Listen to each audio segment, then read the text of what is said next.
Keď raz oddychoval v hostinci, vyhodilo sa mu niečo veľmi zvláštne. Videl tam na smrti prvého žobráka, ktorého hostinský vyhodil na ulicu, lebo už nemal peniaze, ktoré mohol zaplatiť za jeho azyl. A ty vrať sa preč! Dokedy ťa tu budem opatrovať? Myslíš, že som nejaký boháč, že ťa tu budem zadarmo krmiť? Pozri sa, koľko urozených pánov sa chce u mňa ubytovať a ja už nemám miesto pre teba. Von! Pani, prosím ťa, vytutuj sa nado mnou. Kde sa podeje? Zahynieme do strechy nad hlavou. Ha, to je tvoja vec. Počkaj, hostinský, počkaj. Nevyhazuj tohto biedného človeka. Tu máš. Dávam ti za ňu túto vzácnu perlu. Vystačí ti, až ho doopatruješ do smrti.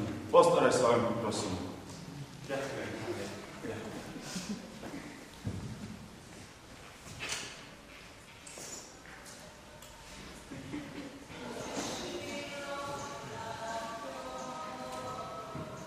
Dobrý kráľ sa poberal ďalej. Mal už len dve vzácne perly pre betlehemské dieťa. Bolo mu aj trochu ľúto, že sa tej jednej musel zviednúť, ale vialo, že pomohol nešťastnému žobrákovi. Nevedel prejsť okolo biedy bez toho, aby nepomohol. Ako kráľ putoval ďalej za betlehemskou hviezdou, prechádzal úzkou skalnatou dolinou, kde videl, ako zbojníci obkolesili bezbranného pocestného, chceli ho ozbíjať a natícať.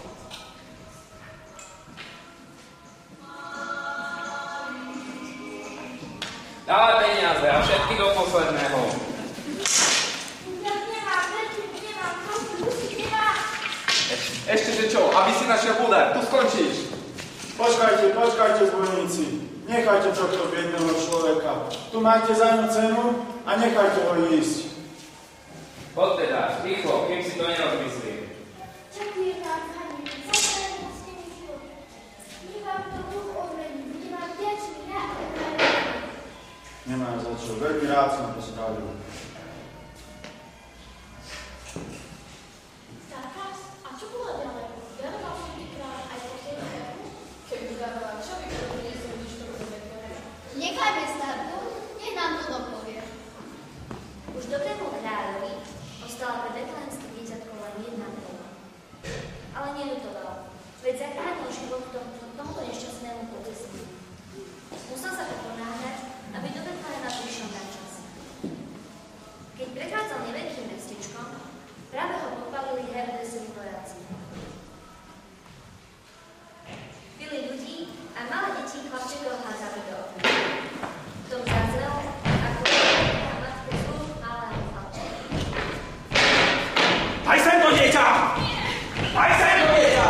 To je rozkazom kráľa Herodesa! Nechme mi to dieťa! Prečo by malo zomrieť? Čo komu urobilo? Daj sem to dieťa, lebo môžeš ho tak zničiť! Počkaj! Zadrž, nechaj tú ženu a jej dieťa. Tu máš za ňu tú vzácnu perlu. A nechaj ich tak, prosím. Tak bežte. Rýchlo bežte preč. Boh ťa žehnaj, dobrý človek. Ďakujem ti ja, aj moje dieťa.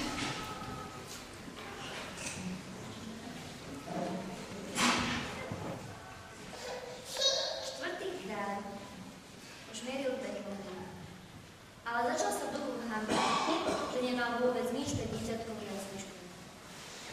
Dávno už rozdal všetko, čo mal. Ako sa mu len postaví pred oči s prázdnymi rukami? Vychádza pomaly, posledný a bojazlivo otvára dvere, za ktorými odpočíva malé dieťatko. Pri nôžkach sa mu líbí zlato, cíti príjemnú vôňu z kadila a miedu. Kráľ si zľaká pre dieťatko a ukazuje mu prázdne ruky. Prepáč mi, Pane. Odpusť mi, že prichádzam posledný, ale cesta bola dlhá. Toľko krivdy, toľko bezprávia, toľko nešťastia som na ne zažil a to všetko bolo telo na kráľa. Mal som pre teba aj tie vzácne perly, ale ja prichádzam s prázdnymi rukami. Rozdal som ich ľuďom, ktorých veľmi potreboval. Prepáč mi to, Pane. usmieva moje dieťa. Vystiera k tebe svoje ruky. Nahni sa trochu. Chce ťa pohľadiť a chce ti povedať, že tvoje srdce plné lásky a tvoje dobré skutky sa mu veľmi páčia. Dokonca viac ako tvoje cenné pery. Keď si pomáhal chudobným a biedným, jemu samému si to skutky preukázal. Skutky lásky sa bol milšie ako všetko zlato sveta. Deti, páčil sa vám príbeh o štvrtom kráľovi? Mne veľmi. Štvrtý kráľ bol veľmi dobrý. Jeho dobré skutky boli naozaj najlepší kráľ. A čo vy? Dostali ste si niečo ako Ježiška? Nejaké zácne perly? Ja perly nemám, ale som celú filmovku poslúchala na počátku a pomáhala som mamičke peče Nikoláš.